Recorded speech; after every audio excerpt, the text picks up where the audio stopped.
गहशई मरहबा।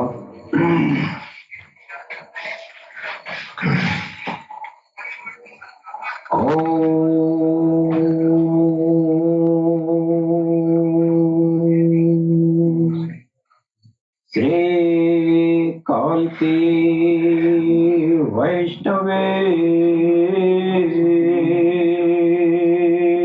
नमः। ओम श्री कालकी वैष्णवे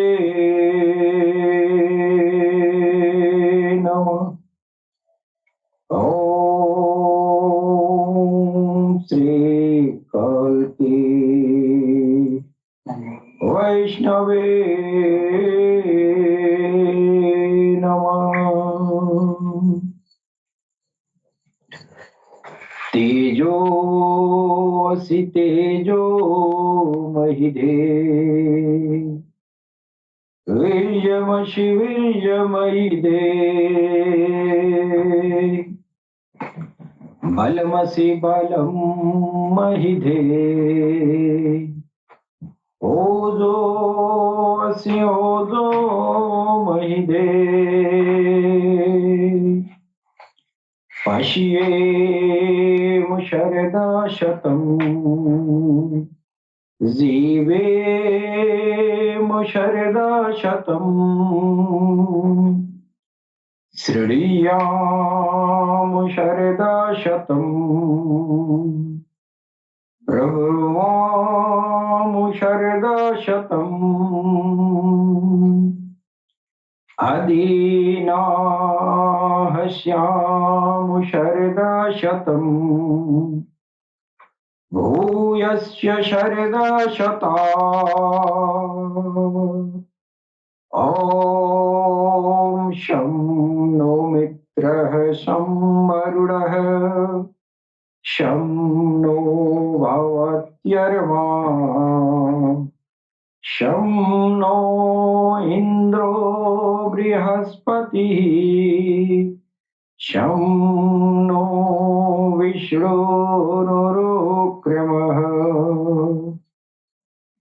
ॐ शान्तिः शान्तिः शान्तिः।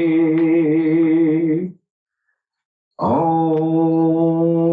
पूर्णमदः पूर्णमिदं पूर्णात् पूर्णमुदच्यते पूर्णस्य पूर्णमादाय पूर्णमेवावशिष्यते।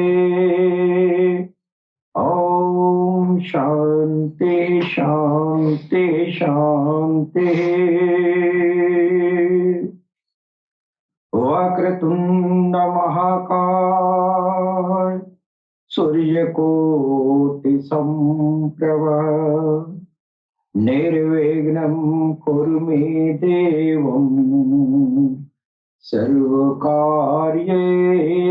सर्वदा। ॐ गंगणपतये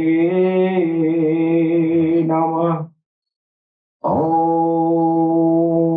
गंगणपतये नमः।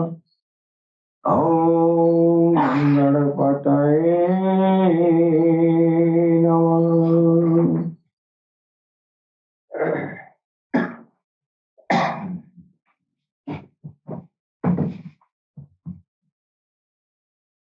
सर्वप्रथम हम अपने भगवान सदगुरु सैयदी यूनुस गौहर की चरण कमलों में भगवान श्री राम और भगवान बुद्ध की धरती से मैं कोटि कोटि नमन करता हूँ। तत्पश्चात हमारे जितने भी भाई बंधु हैं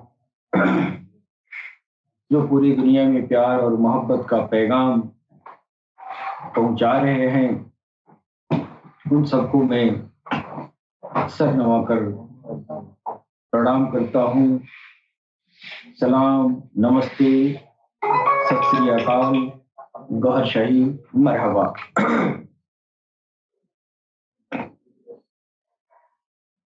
दोस्तों,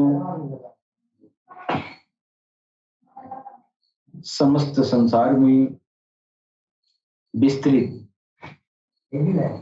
पारस्परिक सैद्धांतिक वैमनस्यता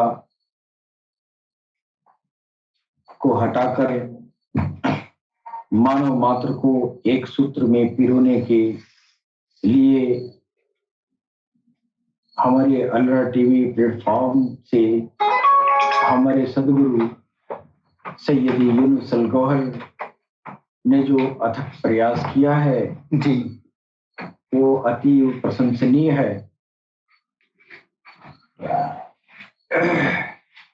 दुनिया में हर धर्म, हर पंथ पंथावरी के मानने वालों का अनेकता में एकता का प्रदर्शन करना हमारे लिए हर्ष का विषय है। परंतु खेद की बात है कि एक दूसरे के प्रति हमारा ज्ञान सुनी सुनाई बातों एवं दोषपूर्ण विचारधारा तथा काल्पनिक वृत्तांतों पर आधारित है। आज पारस्परिक प्रेम हेतु दीन धर्म की उसके वास्तविक रूप में जानने की आवश्यकता है, जो हमारे अल्लाह टीवी प्लेटफॉर्म पर ये वस्तु उपलब्ध है, जो हमारे भगवान सदगुरु के श्री मुख से बयान किया जाता है। दोस्तों, अल्लाह टीवी के इस पहल से संपूर्ण विश्व में ईश्वरवाद का पुनः प्रसार हो रहा है और समस्त मानव जाति में साधारण भाईचारे का प्रेम उत्पन्न हो रहा है।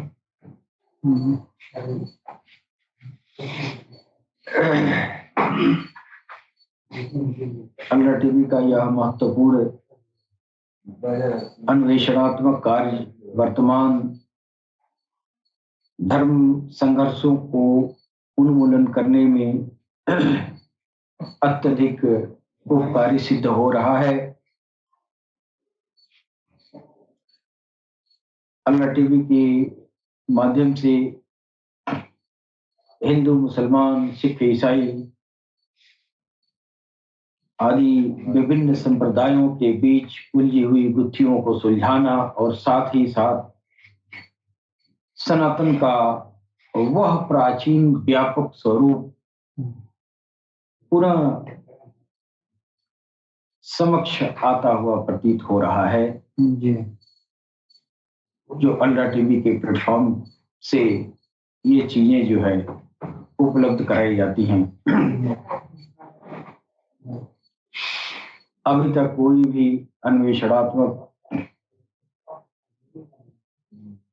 आध्यात्मिक संगठन पूरी दुनिया में गुजरा नहीं है, जो विभिन्न संप्रदायों में विभिन्न संप्रदाय के लोगों को एक सूत्र में पिरोने का प्रयास किया हो। अगर किया भी है तो सिर्फ कोशिश रही है।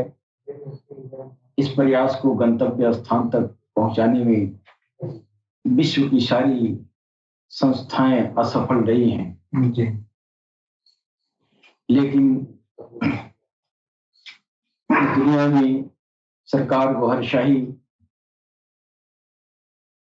भगवान काल की अवतार इमाम मेहदी अस्सलातु वस्सलाम, मैत्र बुद्धा, तीर्थंकर, निखिल, समावेल, नराशंस आदि नामों से पुकारे जाने वाले वो हस्ती अब जमीन पर आ चुकी है और उनका आध्यात्मिक प्रलाप पूरी दुनिया में अल्लाह टीवी के माध्यम से प्रसारित भी हो रहा है। इंसानियत इतनी बिखरी हुई है कि जो हक चीजें हैं, जो वास्तविक चीजें हैं, उसको दुनिया वाले बातिल करार देते हैं और जो बातिल है उसको हक कहा जाता है। जी। ये कलयुग का प्रभाव है। जी। दोस्तों, सरकार गौहरशाही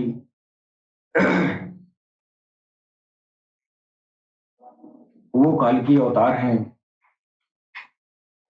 जिसका पेशनगोई, जिसकी भविष्यवाणियां विभिन्न धर्मों की किताबों में की गई हैं और हमारे सनातन धर्म के वेद और पुराणों में उनकी रोशनी में देखने से पता चलता है कि वही काल की अवतार और नराशंस और वही जो है इमाम मेहदी, ये सारी हस्तियां एक ही हैं। जी।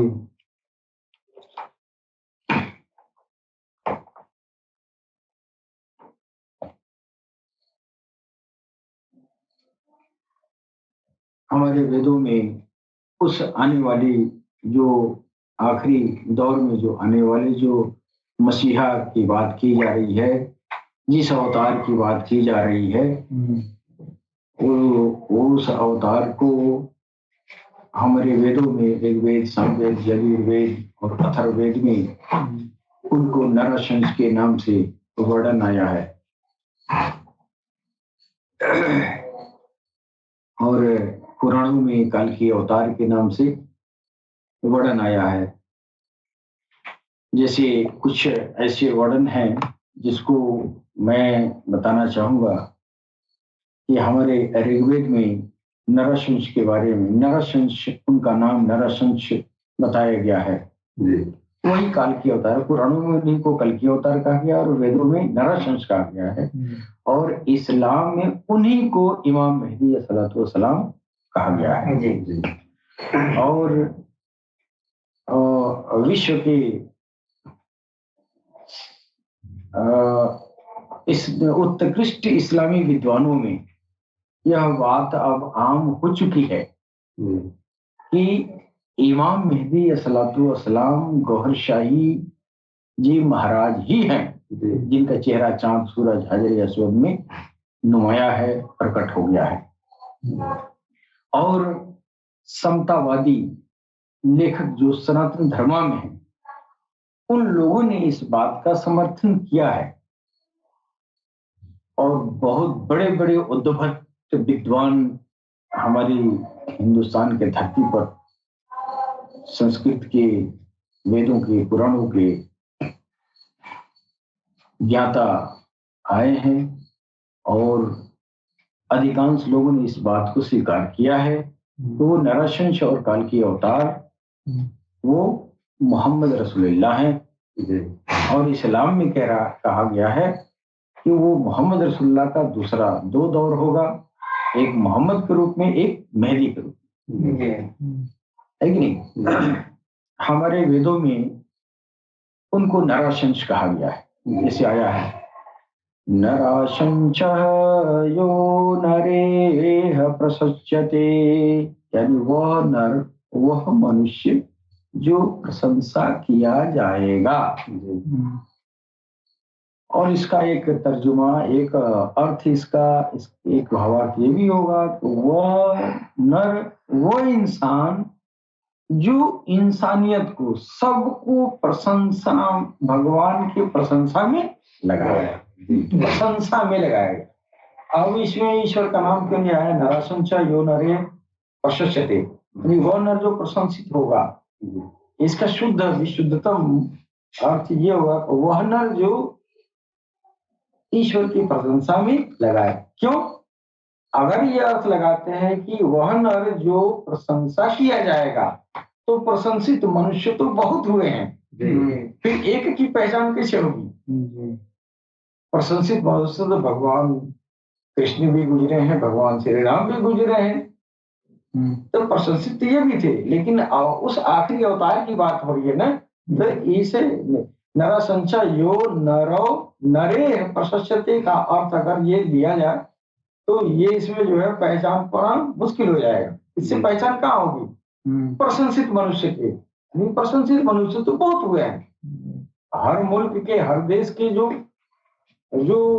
वो कर्णधार होता है उसको भी तो प्रशंसित वो भी तो प्रशंसित होता है।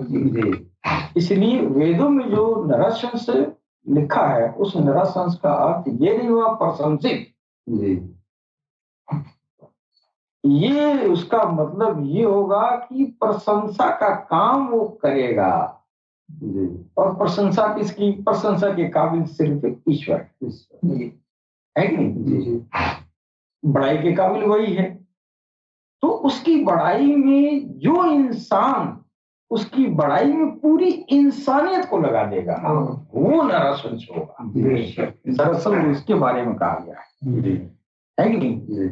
और वो जो है वेदों की रोशनी में, पुराणों की रोशनी में उसका गहन अध्ययन करने से पता चलता है कि पैगंबर इस्लाम मोहम्मद रसूलुल्लाह ही वो नरशंस हैं जिनके बारे में हमारे जो है वेदों में पहचान दी गई है। कुछ पहचान को मैं बताना चाहूंगा। जैसे नरशंस सुशोदति मम यज्ञामदाभ्य कविर्हि मधुहस्तस्य योरग्रस्योचोदिताय कृशस्य यो ब्रह्मणो नागमानस्य कीरे नरशंस प्रतिधामान्यन्तिस्रो देवः प्रतिमहास्वर्चिः। महास्वर्ची कहा गया नरशंस जो आएंगे वो स्वच्छ मतलब होता है सुंदर, अत्यंत सुंदर। यानी वो नर जो सारी इंसानियत को प्रशंसा लगाएंगे उनको स्वच्छ कहा गया। वेदों ने स्वच्छ कहा है। तो स्वच्छ का मतलब होता है वो अत्यंत सुंदर। तो हमने सुना है मोहम्मद रसूलुल्लाह बहुत ही खूबसूरत थे, बहुत ही सुंदर थे, है कि नहीं? और कुरान कह रहा है वलिल्लाह आखिरती खैर लकुम मिनल उला। अल्लाह कह रहा है कि आपका एक दौर और होगा, इससे बेहतर होगा। वो खूबसूरत चीज जिसको वेदों ने स्वच्छ कहा है वो मोहम्मद रसूलुल्लाह, जब वो स्वच्छ पुरुष, वो सुंदर पुरुष जब दूसरी बार आया है तो वो सरकार गौहर शाही के रूप में शनाख्त किया गया है विद्वानों के द्वारा, जिनका चेहरा चांद और सूरज हजर अस्वद में नुमाया है। और चांद सूरज हजर अस्वद की जो छवि प्रकट है उस छवि से इंसानियत का कल्याण हो रहा है। कैसे? उस छवि को देखकर आप उससे मदद मांगे और भगवान के रास्ते में चलने की अपील करें कि हम जो है हमको हमारे ईश्वर से जोड़ दे। शर्तिया जुड़ रहा है, करके देखा जाए। वेदों में और जगह कहा गया है नरशंसः मिहित्यम् इस्मिनज्ञ उपमहनये मधुजीवनम् हविष्य कृतम्। मधुजीवनम, वो नरशंस जो है मधुजीवन यानी मीठी भाषा वाले मोहम्मद रसूलुल्लाह सल्लल्लाहु अलैहि वसल्लम बहुत ही मृदुभाषी थे। मृदुभाषी तो भगवान शंकर, भगवान ये जो है बनाम और भगवान कृष्ण भी थे, लेकिन उसकी बात की जा रही है जो इनके बाद आने वाला है ही नहीं। तो सबसे बाद आने वाला वही पैगंबर इस्लाम मोहम्मद रसूलुल्लाह सल्लल्लाहु अलैहि वसल्लम है। ईश्वर के नजर में सारे धर्म समान हैं और सारे महापुरुष समान हैं। वो सारी इंसानियत का रब है, उसकी नजर में सब बराबर है। हमारे नजर में हिंदू मुसलमान सिख ईसाई हो सकता है, लेकिन उसकी नजर में तो सब समान है। जैसे वो हिंदू को देखता है उसी तरह मुसलमान को देखता है कि नहीं? उसकी नजर तो बराबर है। लिहाजा जो अवतारों को भेजा तो वो अवतारों को भी वो सब उसी के जरिए सबसे प्रेम करता है, सबको उसी ने भेजा है, अपने मखलूक के लिए भेजा है, अपने प्राणी वर्गों के लिए भेजा है। तो वेदों में इशारा जो हो रहा है सब जो है उन्हीं की तरफ हो रहा है। अब एक जगह ऋग्वेद और सामवेद में भी आया है अहमेधि पितुष्परि परि मेघामृतस्य जगरभ अहम सूर्य एवाजनी अहमिदीपितुष्परी मेघामृतस्य जग्रभ अहम सूर्य इवाजनी। यानी वो अहमद होंगे। इसमें तो नाम भी दे दिया। इस श्लोक में तो नाम भी दिया है ना, मोहम्मद रसूलुल्लाह का, या अहमद भी नाम है। तो ये श्लोक का जब अर्थ निकाला गया है तो ये कहा गया है कि वो ये जो है इनकी मान प्रतिष्ठा आसमानों की ऊंचाई छू छू के आती है, इतनी बड़ाई के योग्य होंगे। हाँ। और कलयुग के दौर में मोहम्मद रसूलुल्लाह जैसा प्रभावशाली मनुष्य आज 1500 साल तक पीछे तक जाइए, ऐसा प्रभावशाली इंसान नहीं गुजरा शिवा उनके। वही गौहरशाही बन के आए हैं। फिर वो गौहरशाही में वो अजमत देखी गई है। तो जाहिर है कि नरसिंह वही हो सकते हैं जिनकी प्रशंसा आसमान की ऊंचाई, आसमान की बुलंदियों को छू छू के आती है। और प्रशंसा आसमान की बुलंदियों के चांद में सरकार गौहरशाही का चेहरा है, जो चेहरा देख के कहता है, हे प्रभु आप मेरे दिल में प्रभु का नाम बसा दें, ईश्वर का नाम बसा दें, राम का नाम बसा दें, अल्लाह का नाम बसा दें, वाहिगुरु का नाम बसा दें, भगवान का कोई भी नाम अंदर बसा दे। तो वो जो है आसमान की ऊंचाइयों को छू छू के उनकी प्रशंसा, आसमान की ऊंचाइयां छूती हैं। आमदी पितुष्परी परिमेघामृतस्य जगरव अहम सूर्य योवाजिनी। सूर्य में भी इनकी जो है आसमान की ऊंचाइयों में सूर्य है, चांद है कि नहीं जी। तो सब जगह आपकी छवि प्रकट है और उस छवि से इंसानियत को आध्यात्मिक प्रलाभ मिल रहा है। उस छवि को देख के भगवान का, प्रभु का नाम ले, आपके दिल में प्रभु का नाम उतर गया, फिर आपका आध्यात्मिक रास्ता प्रशस्त हो गया। हाँ, वहां से शुरू हो गया। फिर जब शुरू हो गया तो मंजिल मिल ही जाएगी। शुरू होना, मंजिल की तरफ गामजन होना, यही बड़ी बात थी। ये दुनिया की, यह जो है आम इंसानियत के बस की बात नहीं है कि पूरी इंसानियत को एक रथ की तरफ सबको गामजन कर दें, उस ज्योति की तरफ सबको गामजन कर दें, सबको ईश्वर से जोड़ दें। ये नरसिंह ही कर सकता है, इसके अलावा दूसरे के बस की बात नहीं है। और प्रशंसा आसमान की बुलंदियां सूरज को छू के आ रही है, तो सूरज और चांद में तो सरकार गौहरशाही का चेहरा है तो वहीं तो देख के तारीफ हो रही है, वही तो प्रशंसा हो रही है। इसका उल्लेख तो वेदों में पहले हो चुका है कि नहीं। अहमदी पितुष्परी मेघामृतस्य जगत, अहमद कहा गया, अहमद ये वही है, वलिल्लाखिरति खैरुल लकुम मिनल्लाह, वही तो है मोहम्मद रसूलुल्लाह जो इमाम मेहदी बन के गौहरशाही के रूप में आ गए, है कि नहीं।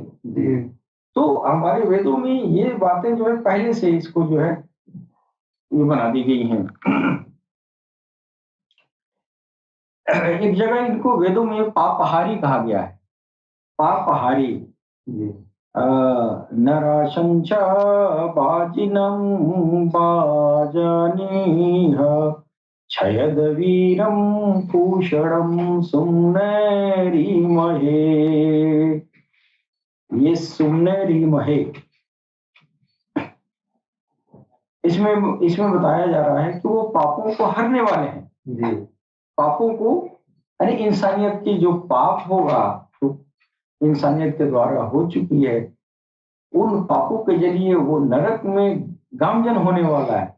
उन पापों को वो दूर करेंगे और उसको जो है स्वर्गवासी बनाएंगे, है कि नहीं। अब कैसे पाप धुलते हैं वो नरसिंह कैसे, चांद में उनका चेहरा है, सूरज में उनका चेहरा है, उस चेहरे को देख के उनकी तरफ हाथ जोड़ के और हाथ बांध के कहें, हे प्रभु मेरा कल्याण करें, मेरे पापों का नाश करें, मेरे दिल में प्रभु के नाम को बसाएं। अब दिल में राम राम बस गया फिर राम राम होती रही, ज्योति बनती रही, उस ज्योति से आपके जो पाप है वो पाप धुलते रहे। तो पापनाशी हुए कि नहीं? है नहीं? पापनाशी तो हुए। और पाप को नाश करने वाला सिर्फ और सिर्फ नरहंस हो सकता है कि नहीं? तो एक जगह और भी लिखा है, उष्ट्रायस्य प्रवाहिडो वधुवंतो द्विर्दशः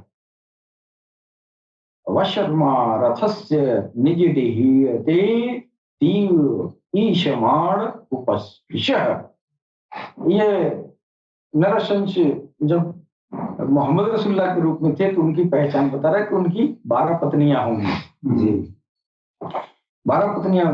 आश्चर्यजनक रूप से मोहम्मद रसूलुल्लाह से यह बात मेल खाती है। 12 पत्नियां वेद कह रहा होंगे, 12 पत्नियां होंगे। उनका जो है पैगंबर इस्लाम को कौन नहीं जानता है कि 12 पत्नियां हैं, है कि नहीं? और ये वेद पहले से ये कह दिया है।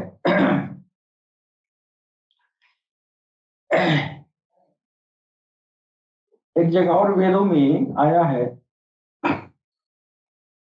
ईशा ईशाया मामहे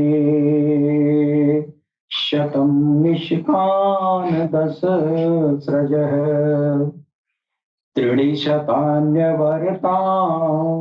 सहस्रादश गुणाम् अनस्तवन्ता शतपति मामहे मेघावाचतिष्ठो असुरो मघोनः त्रैविश्वो अग्ने दशभिः सहस्रैर्वैश्वानरः त्रैरुणाश्चिकेतः।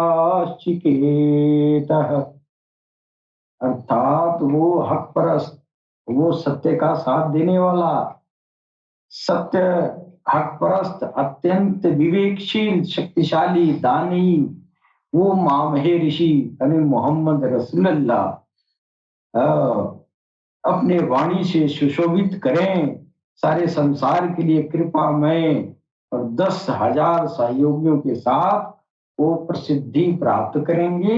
10,000 सहयोगियों के साथ वो दुनिया में आएंगे। ये पहले से वेदों में इस तरह की चर्चाएं की जा चुकी हैं। तो मेरा कहने का मतलब यह है कि वो नरहंस जिसको हमारे वेदों ने नरहंस कहा है, वो हस्ती, वो मेहदी, वो कल्कि, जिनको हमारे वेदों ने नरहंस कहा है, उस नरहंस की पहचान पहले तो मोहम्मद रसूलुल्लाह के रूप में होता है, लेकिन मोहम्मद रसूलुल्लाह जब आ जाते हैं तो फिर उनके 2 दौर की बात ईश्वर की तरफ से की जाती है। ये आपका एक नहीं 2 दौर होगा, आपको पूरा फिर दुनिया में दोबारा जाना होगा और वो मेहदी बन के जाएंगे, है कि नहीं? जी। तो अब ये जो है आखिरी हस्ती को जो आने का जो उनका जो भविष्यवाणियां हमारे किताबों में है, तो उन ये वेदों के अलावा आप जो है अध्यात्म रामायण जो है जब पढ़ते हैं तो उसमें भी भगवान शंकर ने माता पार्वती से यह जो है इस आखिरी आने वाले अवतार के बारे में भी चर्चा किया गया है। हाँ, आखिरी अवतार के आने के बारे में चर्चा जो है हुआ है, जिसको संग्राम पुराण में इसको जो है गोस्वामी जी ने लिखा है, यहाँ न पक्षपात कछु राखहु वेद पुराण संत मत भाखहु संबत विक्रम 2 वनंगा महाकोक नस चतुर पतंगा। यानी उसी मोहम्मद रसूलुल्लाह के बारे में तो सारे साइन सिम्टम दे रहे हैं। राजनीत भव प्रीत दिखावे आपन मत सबका समझावे सूरन चतुसूदर सतचारी इनको वंश भयो अति भारी तब से मान हो जंत विखारी समरथ नाम यही व्रतधारी हर सुंदर निर्माण न होई तुलसी वचन सत्य सत होई तब तक सुंदर मद्दी कोया बिना महामद पार न होया। अब यह बात जो है तुलसीदास ने अपनी भाषा में लिखा है, लेकिन भगवान शंकर माता पार्वती से यह बात जो है उन्होंने कहा है कि नहीं? और ये जो है ये बातें वो संस्कृत में है, लेकिन गोस्वामी जी उसको अपनी भाषा में उन्होंने लिखा है जी।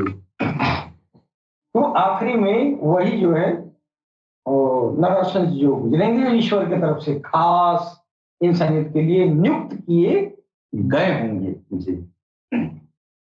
तो उनके बारे में कहा गया है। अब यहाँ जो है एक पंडित धर्मवीर भारती उपाध्याय, डॉक्टर वेद प्रकाश उपाध्याय आदि लोगों ने भी ये जो है बहुत ही उद्भट विद्वान गुजरे हैं हिंदुस्तान में। इन लोगों ने जो है वे इस बात का समर्थन किया है।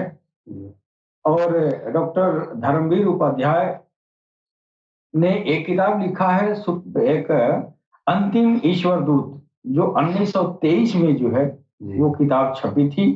और ये national printing press Daryaganj Delhi से प्रकाशित हुआ था। अपनी पुस्तक में पंडित धर्मवीर उपाध्याय लिखते हैं कि काक, भुसुंडी और गरुड़ देव लंबे अवधि तक भगवान श्री राम के सानिध्य में गुजरे जी। और उन लोगों ने इस यह तुलसीदास ने जो बातें लिखी है, यहाँ न पक्षपात कुछ राखो, यानी आखिरी अवतार के बारे में बिना पक्षपात किए वो बातें जो भगवान श्री राम के भी जो है श्री मुख से निकली, जो गरुड़ देवता और काकभूषुंडी के द्वारा जमाने में बताया गया और उसको जो है संग्राम पुराण में संकलित भी की गई है।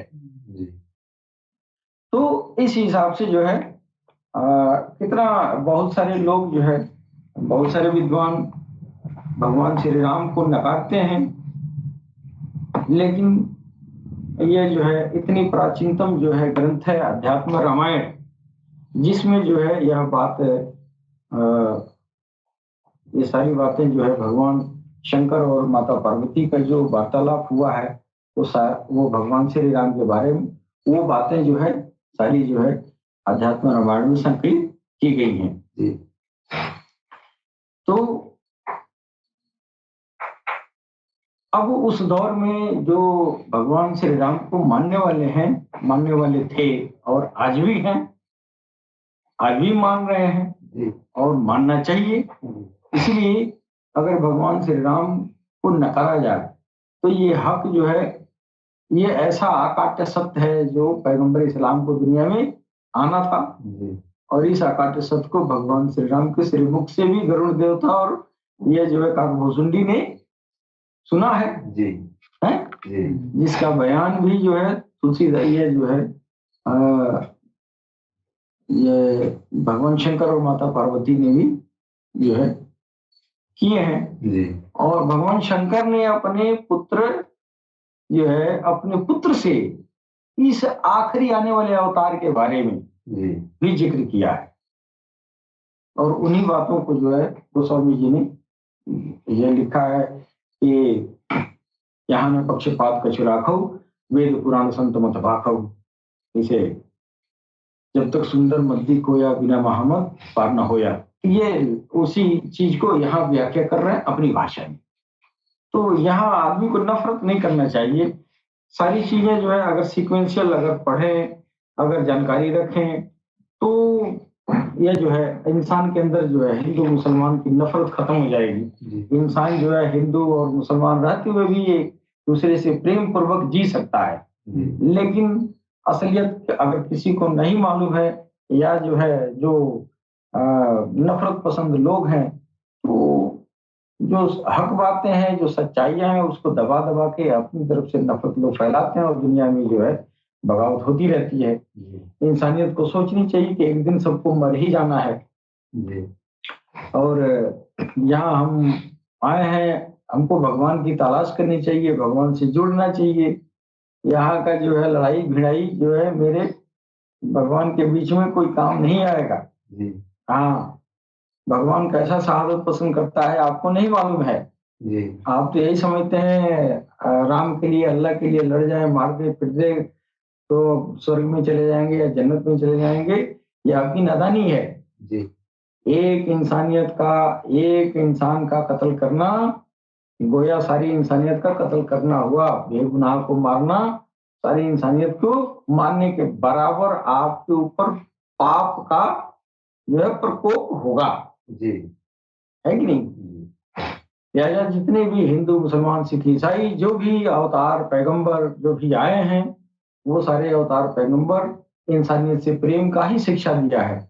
लेकिन इंसानियत के ऊपर शैतान का जो कब्जा हो गया है, जिसके जरिए जो इंसान नफरत का पोषक हो गया है, नफरत फैला रहा है और कत्ल गारत हो रही है। ये किसी दीन धर्म में ये कहीं भी आदेश नहीं है कि लोगों को कत्लेआम करो। अब ये जो है धर्मों में उल्टा सीधा तर्जुमा, कुरान पढ़ने वाले जो है कोई ख्वाजा गरीब नवाज हो जाता है, कुरान पढ़ने वाला कोई ओसामा बिन लादेन हो जाता है कि नहीं? वही रामायण पढ़ के कोई चोर हो जाता है और कोई साधु हो जाता है। ये सब अपने अपने विवेक का है। ये विवेक जो है इस्तेमाल नहीं करेंगे। गीता पढ़ के आप बहुत बड़े संस्कारी भी हो सकते हैं, गीता पढ़ने वाले अत्याचारी भी हैं जी, है ना जी। वो क्यों है, इस बात पे विचार करना चाहिए और इसका समाधान कल भी अवतार सरकार गौरशाही ने कर दिया है। आप जो है वही रहिए, आप जहां है वही रहिए, जो करते हैं वही करिए, बस अपने प्रभु का नाम अपने दिल में डाल लीजिए, उसकी ज्योति बनेगी, खुद ब खुद आपको ज्योतिर्मय बना देगी, आपके दिल से नफरत निकल जाएगा। अब यही आखिरी इंजेक्शन बाकी था जी। अब समझाना, पढ़ाना, लिखाना, तिलावत करना, मौलवी, मदरसा और ये जो है पंडित पुरोहित का काम अब खत्म जी। अब काम सिर्फ अपने अपने रब का अपने दिल में डालने और उसके जरिए इंसानियत में प्यार और मोहब्बत पहुंचाए। इस कलयुग में सारे अवतार आके चले गए, लेकिन नफरत का सौदागरी बंद नहीं हुआ और इसका तरीका, इस नफरत का जो है दूर करने का एक ही तरीका जो है आखिरी में वो राम बाण, जिसको सिमरन दान कहते हैं, चांद में सरकार गौरशाही के छवि देखकर छवि नजर आ जाए, कहें हे कल की अवतार मेरे दिल में प्रभु श्री राम का नाम बसा दें। आपके दिल में, आपका दिल भगवान के नाम से जारी हो गया, राम राम राम राम होना शुरू हो गया जी। अब आप सोते रहे राम राम होती रही, चलते रहे राम राम होती रही, मंदिर में गए तो भी राम राम, मस्जिद में गए तो भी राम राम, खेत में गए तो भी राम राम, ड्यूटी में गए तो भी राम राम, हर वक्त राम राम शुरू हो गया, सो गए तो भी राम राम, अब मर गए तो भी राम राम। इसी को कहा गया राम नाम सत्य है, सबका यही गलत है। जो तुम राम राम बसा लिया वही सही है, वही तुम्हारे साथ जाएगा बाकी तो सब यही रहे, नहीं? तो ये अनोखा जो है इंसानियत को सुधार करने का तरीका भगवान कल की अवतार सरकार इमाम मेहदी अलैहिस्सलाम सरकार गौहरशाही के रूप में इस दुनिया में आए हैं और ये अनोखा पैगाम पूरी इंसानियत को दिया जा रहा है। ये जो है लाइट जरा बंद कर दीजिए आप। तो हम चर्चा कर रहे थे कि अध्यात्म रामायण जो लिखा गया है, भगवान की महिमा बताई गई है कि वो जो है जो अवतार जो हमारे सनातन धर्म में जो अवतार हैं वही इस्लाम धर्म में जो है पैगंबर कहा गया है और बौद्ध धर्म में जो है पैगंबर और अवतार की मान्यता नहीं है लेकिन इसकी मान्यता जरूर है। भगवान बुद्ध ने कहा था कि मैं अकेला बुद्ध नहीं हूं, मेरे पहले बहुत बुद्ध आए और मेरे बाद एक बुद्ध ऐसा आएगा पूरी इंसानियत को इंसाफ से भर देगा। मेरे बाद यानी अपने बाद भी एक ऐसे बुद्ध की कल्पना महात्मा गौतम बुद्ध ने भी किया था कि वो आएंगे और सबको इंसानियत से, सबको इंसाफ से भर देंगे। अब वो इंसाफ करने वाला आ गया जिसकी छवि जो है चांद में लगा दी गई है। वो चांद न हिंदू है, न मुसलमान है, न सिख है, न ईसाई है, वो तो है सबका, है ना? वो तो सबका है और बिना उसके किसी का काम नहीं चला था और न चलेगा। क्यों? बिना चांद का कोई मुसलमान रोजा रहता है, बिना चांद का जो है कोई काम करता है, बिना चांद का पूजा पाठ उसकी होती है? और क्या कौन कौन सी ऐसी रातें हैं जिस रात को वो जो है अल्लाह की इबादत करते हैं, पूजा अर्चना करते हैं, सब चांद रात को देखकर ही, चांद को देखकर। चांद उनके उनके धर्म में चांद इतनी महत्ता का चीज है, चांद इतनी महत्ता की चीज है, बिना चांद का कोई काम नहीं होगा। अब इतनी महत्वपूर्ण चीज को आप इग्नोर करते हैं। उस महत्वपूर्ण चीज पर सरकार गौरशाही का चेहरा क्यों नुमाया? वो इसलिए नुमाया है कि अब देखो ये सब तुम्हारे करने सब कुछ होगा नहीं।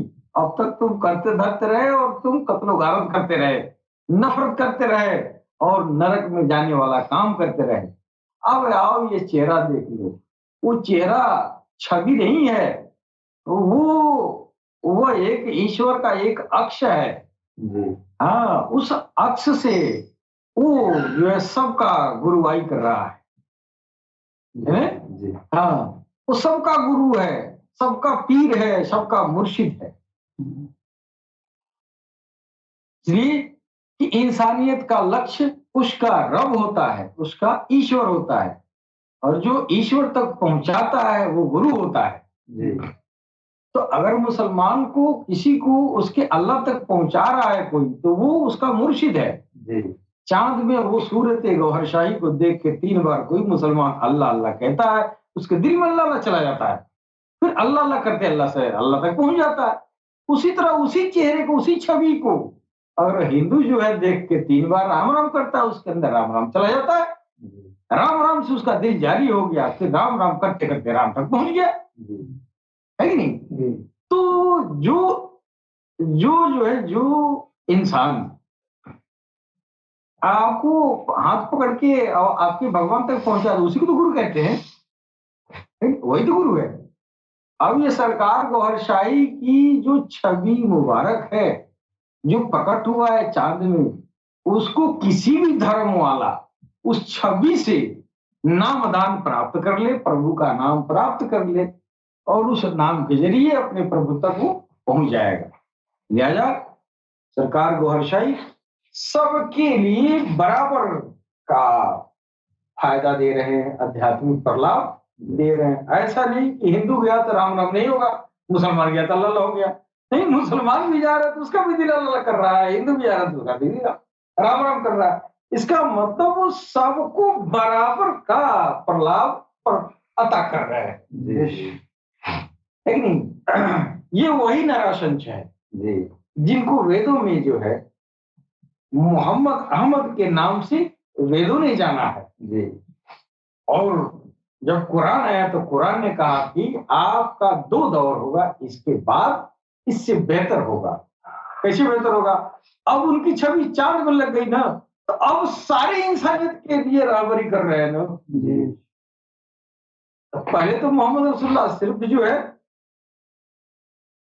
मोहम्मद रसूलुल्लाह जो थे वो पहले दौर में जब आए, उस दौर में वो दीन बनाए, इस्लाम बनाए। इस्लाम की सख्त जरूरत थी, इसलिए कि इंसानियत उस समय बेनियम कानून की हो गई थी।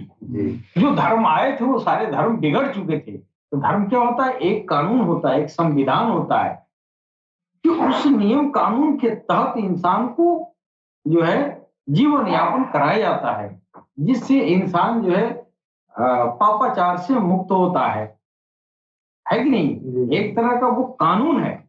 तो उस समय इस्लाम का कानून जरूरी था। उस खित्ते में, जिस खित्ते में इंसानियत जो है अपनी बेटियों को जिद्दा जमीन में गाड़ दिया करते थे और ये जो है बुराइयां आम थी, उस दौर में वहां पर उनको लाना जरूरी था।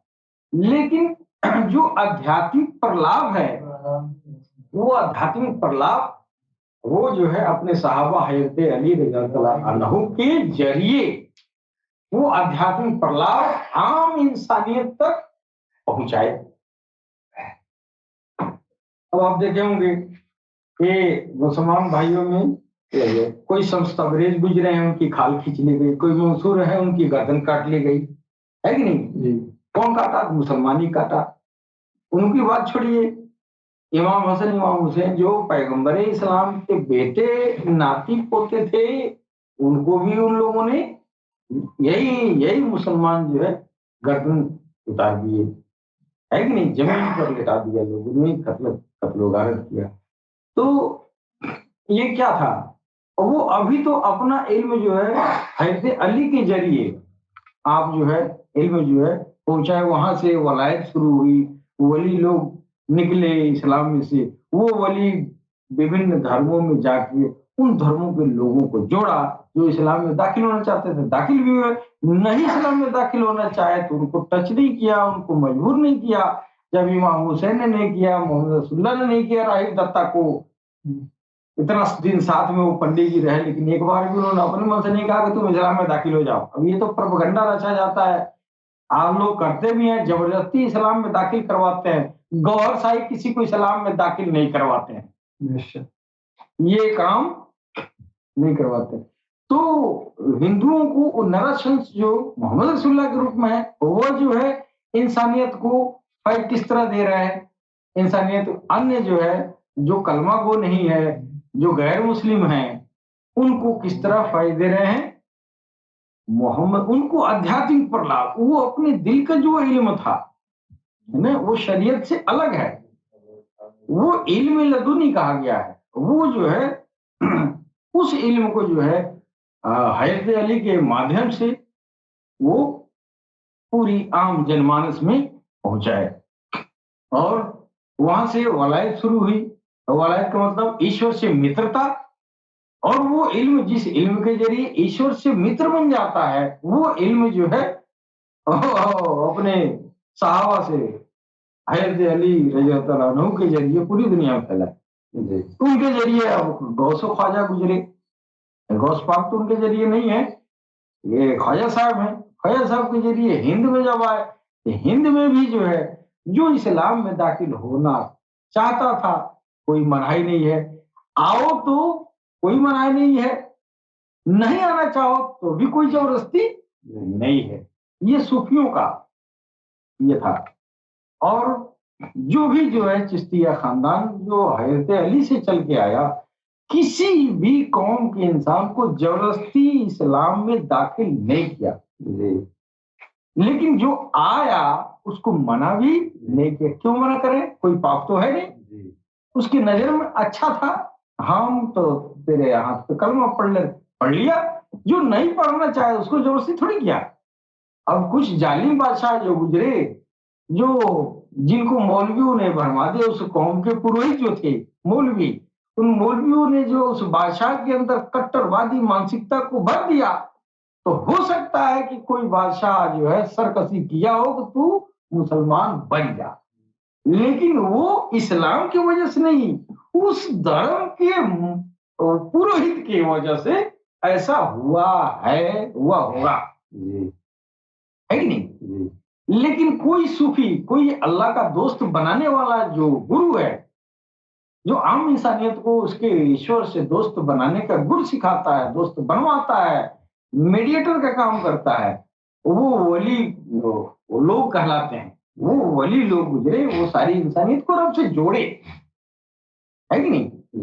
तो मोहम्मद रसूलुल्लाह उनके जरिए आध्यात्मिक पर लाभ दिया जमाने को, है कि नहीं? जब मोहम्मद रसूलुल्लाह 1400 साल के बाद से इमाम मेहदी अस्सलाम का जब दौर आया, तो आप इस दौर में इनके जिस्म में आपकी आमद हुई। क्यों आमद हुई? आमद होना जरूरी था ना, इसलिए कि उस समय जो है इस्लाम जो लाए थे, वो जल्दी ही इस्लाम कुछ दिन के बाद से इस्लाम मर गया, मिट गया, यानी सिर्फ बुराई रह गई। जैसे सनातन धर्म बहुत पुराना है, इसमें बहुत सारी विकृतियां आ गई हैं। समय बीतते समय के साथ धर्मों में बिगाड़ पैदा होता है कि नहीं? और इस्लाम जो लास्ट में आया, वो भी वक्त गुजरते यानी रसूलुल्लाह का जो दौर गुजरा, जो उनका जीवन, जो सर ये जितने आयु तक इस दुनिया में रहे, तब तक तो लोग समझदार थे, कुछ पीढ़ी तक भी चले जी। लेकिन उनके जाने के बाद से ही उसने इस्लाम में भी बिगाड़ होनी शुरू हो गई जी। कोई अमीर माविया हुआ, उनका कोई औलाद था यजीद, और उनके खानदान का दुश्मन बन गया जी। उनके खानदान का दुश्मन यानी इस्लाम का दुश्मन जी। लेकिन उसके भी मानने वाले आज भी हैं, यजीद के भी मानने वाले आज हैं, और मोहम्मद रसूलुल्लाह के भी मानने वाले आज भी हैं। वो अलग कत्ल गारत करते हैं जी। तो बिगाड़ तो इधर भी हो गया, बिगाड़ इधर भी हो गया। इधर तो पहले से बिगड़ा है, सनातन धर्म में तो बहुत बिगड़ा है, पहले से तो इतना बिगड़ा है जी। और आज तो ये हाल है कि अब क्या कहा जाए, बिगाड़ की कोई सीमा ही नहीं है जी। है कि नहीं? जब धर्म में बिगाड़ होता है तो नबी आता है ना, और नबी का आना बंद हो गया है। जब नबी का आना बंद हो गया तो सुधार कौन करेगा जी। सुधार करने के लिए अब आखिरी में वही जो है कल की अवतार नराशंस उदखिल समावेल मैत्रेय बुद्धा इमाम मेहदी अस्सलाम का आमद हुई जी। और वो जो है पूरी इंसानियत के लिए, ये सरकार गोहरशाही पूरी इंसानियत के लिए है, पूरी इंसानियत के कल्याण के लिए है। जो जो सरकार गोहरशाही की छवि को देख के और उस छवि से अपने प्रभु के, अपने धर्म के मुताबिक, समुदाय के मुताबिक जो भगवान का नाम है, उस नाम को ग्रहण करेगा, और ग्रहण कर लिया, फिर उसका दिल जारी हो गया। यह काम धरती पर कभी हुआ नहीं था जी। तो नरसिंह का पहला दौर चूंकि दीन और धर्म बनाना था, है कि नहीं जी। तो उस धर्म का पोषण किया, लेकिन अप्रत्यक्ष रूप से जी। गैर मुस्लिम यानी जो इस्लाम में दाखिल नहीं थे, उन लोगों को अप्रत्यक्ष रूप से हज़रत अली अपने बेटे और दामाद की जी। नहीं, अपनी बेटी और दामाद की जी।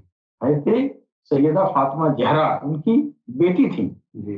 तो ये अप्रत्यक्ष रूप से आध्यात्मिक प्रलाभ देने के लिए इनको ड्यूटी लगाया जी। जिसको आम मुसलमान इस बात को नहीं जानते। क्यों? ये बातनी इल्म है जी। ये बातनी काम है, तो बातनी प्रलाभ पहुंचाने के लिए बातनी लोगों को लगाया और अपने जाहिरी जो शरीयत था, कानून था, उस पर लोगों को अमल पैरा कराया जी। अब मान लो कि जो इस्लाम में दाखिल नहीं हुआ, उसके ऊपर शरीयत तो चलेगा नहीं जी। जब उसके ऊपर शरीयत नहीं चलेगा तो उसका नफ्स कैसे पवित्र होगा, कैसे वो जो है उसकी आत्मा परमात्मा से जुड़ेगी। तो उसके लिए इन्होंने वैकल्पिक व्यवस्था की है ना जी। अपनी बेटी और दामाद को बातिन में परोक्ष रूप से लगाया और दुनिया को पद्धति प्रलाप दिया, है कि नहीं जी। और हमारे जो है सनातन धर्म में के अलावा बहुत सारे धर्मों में ये जो है स्त्री के रूप में जो है तरह तरह की देवियों की पूजा अर्चना की जाती है जी। है कि नहीं? तरह तरह की देवियों की पूजा की जाती है। वो देवी क्या है? वो कहीं न कहीं से वो जो है नरसिंह के द्वारा लगाए गए वो परोक्ष रूप से वो जो शक्तियां थी, कहीं स्त्री के रूप में भी प्रकट हुई, है कि नहीं?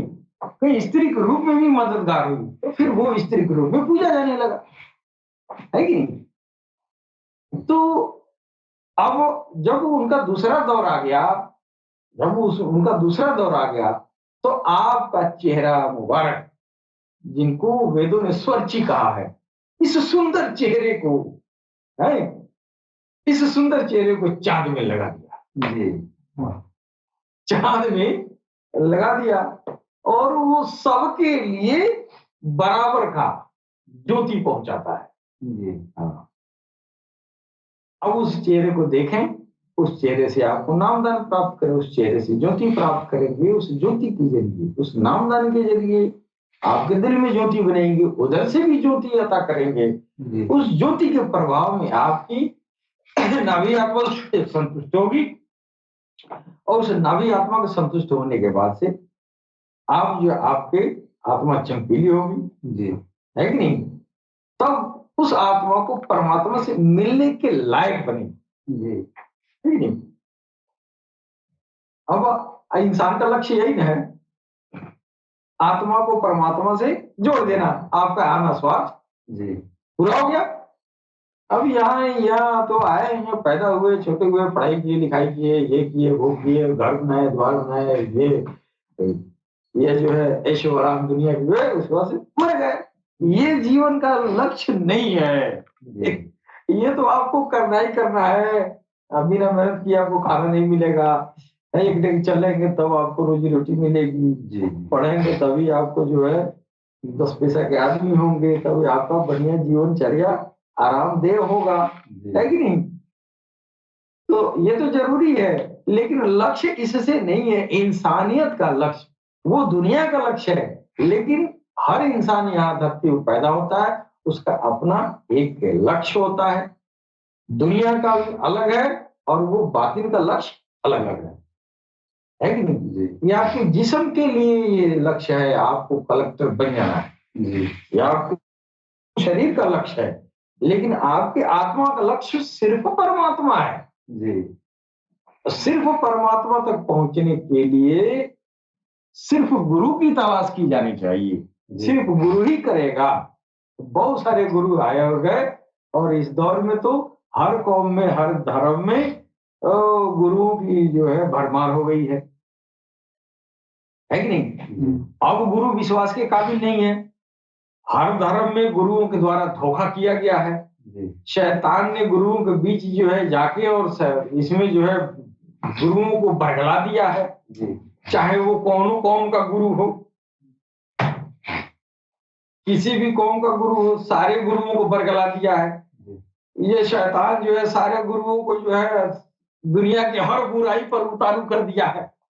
अब इंसानियत को किस गुरु के पास जाए? अब तो मजबूरी हो गया ना अब तो मजबूरी हो गया। ये अब तो इंसानियत जो है कैसे गुरु को ढूंढेगी? अब बिना गुरु का उसकी आत्मा पवित्र नहीं हुई तो वो अपने परमात्मा तक जुड़ेगी नहीं, मिलेगी नहीं, उसको मोक्ष मिलेगा नहीं। और गुरु चाहिए, है कि नहीं? और गुरु जब चाहिए, गुरु कोई ले जा रहा है तो सब गुरु घंटाल कोई भी चाहिए, हिंदू से जाएगा, मुसलमान चाहिए, तो वहां भी बहुत तमाशा है, बहुत बहुत ढोंग पखंड बना के रखे हैं। अरे लाल पियर उजर सब पकड़ा पकड़ी, दाढ़ी मूछ और ये हब्बा कब्बा बना के बैठे। और सनातन में क्या पूछना है, तो पहले से बिगड़ा हुआ चीज है इसमें तो एक से खिलाड़ी है कि नहीं? तो अब बेचारा इंसानियत कहाँ जाए? लिहाजा ईश्वर ने गनीमत के लिए कहा कि अब सबको सार्वभौमिक गुरु दे रहे हैं। वो नरासल के चेहरा चांदी में लगा दिया। अब तू धोखा में मत पड़ो, सीधा रास्ता वही है कि चांद में सूरते गौरशाही देखा और कहा कि आप हमारे गुरु हैं, आप मेरी मदद करें। क्या मदद करें? मेरी आत्मा को पवित्र करने में, मेरी आत्मा पवित्र करे ताकि हम अपने परमात्मा से मिल सके, है कि नहीं? अब ये गुरु सार्वजनिक है। कौन?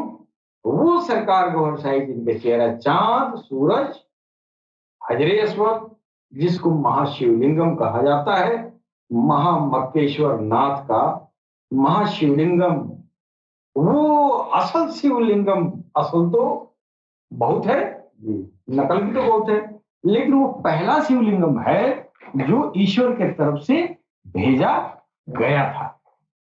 यहाँ जाओ और ये इसी प्रतिमा में सब कुछ है।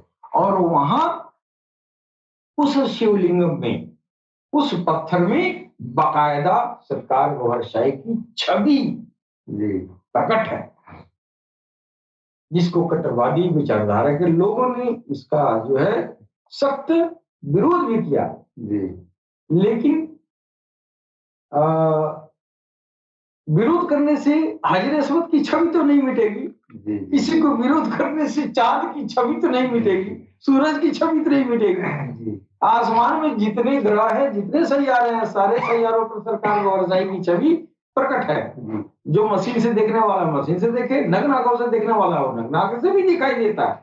और वो विरोध करने वाले जो शैतान प्रवृत्ति के लोग हैं, वो हक को हमेशा से झुठलाते हैं, झुठलाते रहेंगे, लेकिन ये सच्चाई कभी मिट नहीं सकती। सूरते गौरसाई जो चांद में लगी है, वो आध्यात्मिक प्रलाप सारी इंसानियत को बराबर दे रही है जी। यानी इमाम मेहदी, काल की अवतार, नरासन, शुद्ध दिल समाविल, हम सबके लिए है, हिंदू, मुसलमान, सिख, ईसाई, यहूदी, सबके लिए वो आए हैं, सबको आत्मा को पवित्र करने और सबके आत्मा को उसके परमात्मा से मिलाने जी। इसके साथ ही हम अपनी वाणी पर विराम देते हैं और अगले हफ्ते के लिए ईश्वर ने चाहा तो पुनः आपके सेवा में प्रस्तुत होंगे।